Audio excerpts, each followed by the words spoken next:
Hi guys, and welcome to another sneak peek, this time of Elaina J.Davidson's Sleeper Sword, Book 3 of the Realm series that she's been making. Hope you enjoy it.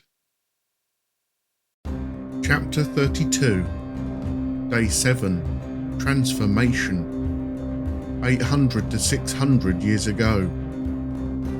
In the early hours of the morning when night was at its darkest and stillest, after hours of sleepless anxiety for those who waited, the battle was enjoined.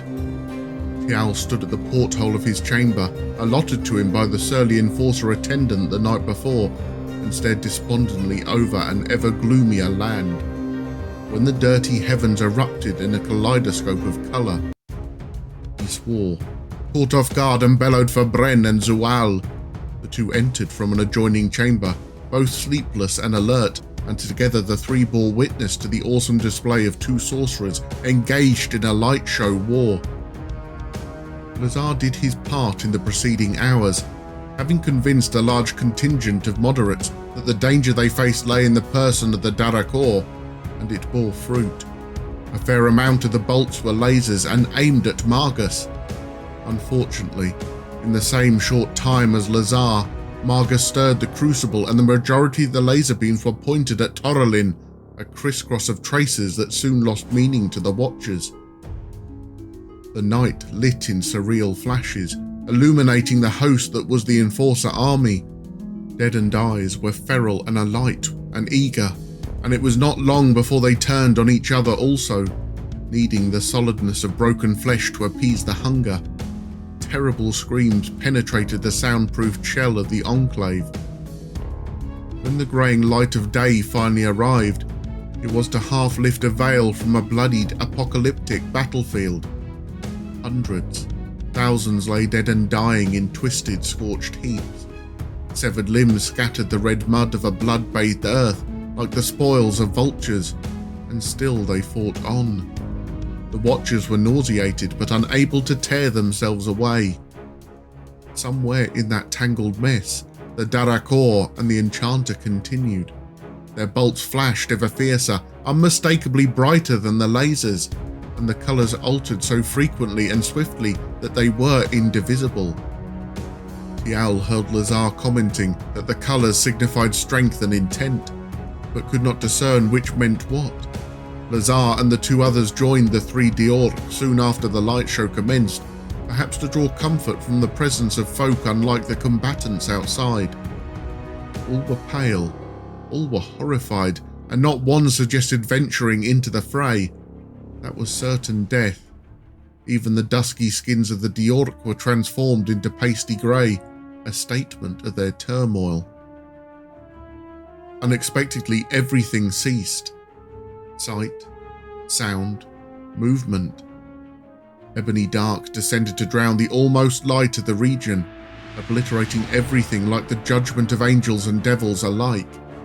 The frightening dark crept into the Watcher's chamber, into the entire Enclave, and was so sudden and so complete, they thought they were blinded. Cries of dismay erupted, scuffling sounds in the corridors, shouts were heard, each a thing of fear.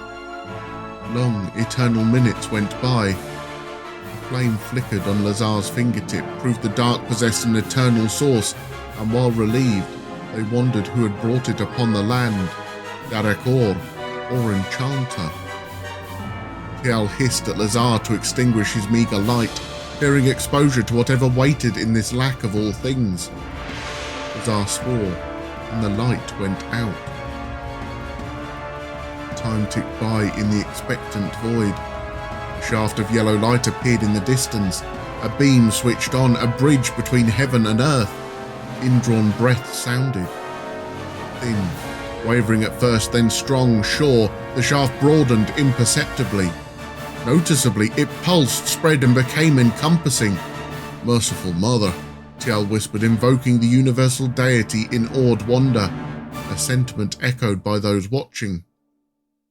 Nobody remained on the battlefield of horrors, except two solitary figures bathed in impossible light.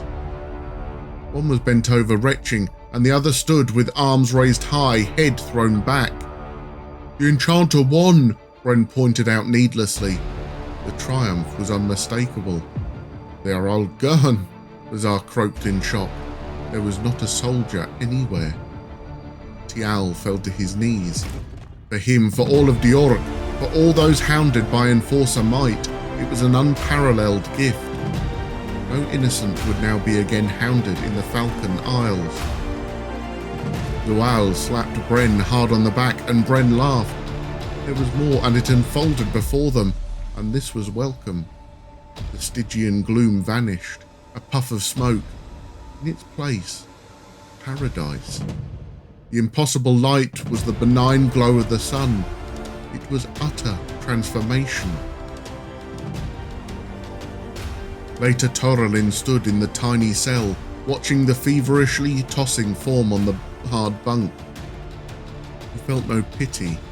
The Darakor had given, and it had not been enough. He will recover in time, but not this day. I may relax my vigil for a few hours. Toralin left in silence. Behind him, the cell clicked shut, imprisoning his old adversary. There was no escape. Toralin entered the plush sitting area and paused within the threshold. Conversation ceased, and 6 men rose and bowed. He frowned as he spoke. "I am not your king, and this is not my kingdom. Do not bow to me." "You were different," Zol murmured. Toralin looked at him. "I sent 50,000 men on to other realms, and one day they might return to haunt me. Of course I am different." He looked to Tial. "The Diorc need fear no more." Tial approached and raised his hand to the man's shoulder, as if about to touch broken glass.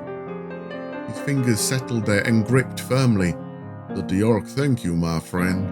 Such extraordinary tension." "I am not proud, Tial," Toralin whispered. "You had to stop them."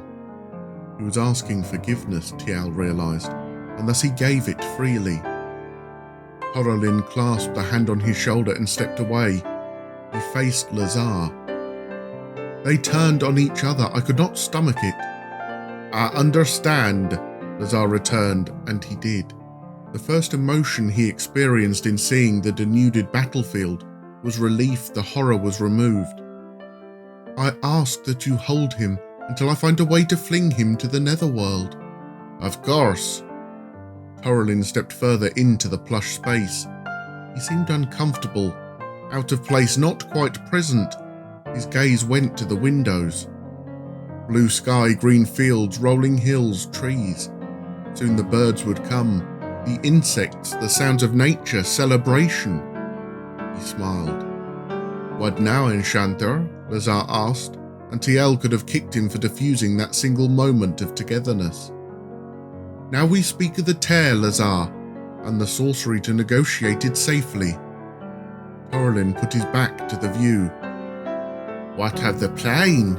one of Lazar's companions inquired, an older man who had seen enough war to last 10 lifetimes. "This is yours. You must find your future." He locked gazes with Lazar. "I shall close the doorway from the other side. New entrants will know from the outset this is the end of the line. With acceptance comes peace." "Toralin, we need someone like you." "No, Tial, I have another destiny. Besides, I would soon rule by fear." "You are a king. We need a king." "I am no longer a king. My grandson is Valorin now. And Tial, if you really need a king, which I think is a bad idea, you do not want me. I know Lazar filled you in on a few salient facts, my friend. I saw it in your eyes. Be honest and tell me if you can live with that and still be comfortable with the future." Tial pinched the bridge of his nose and looked away. "No." Toralin smiled sadly. "No."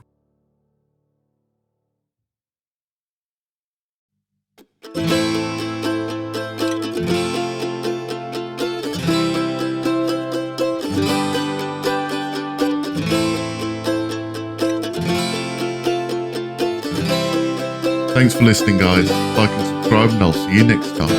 Bye.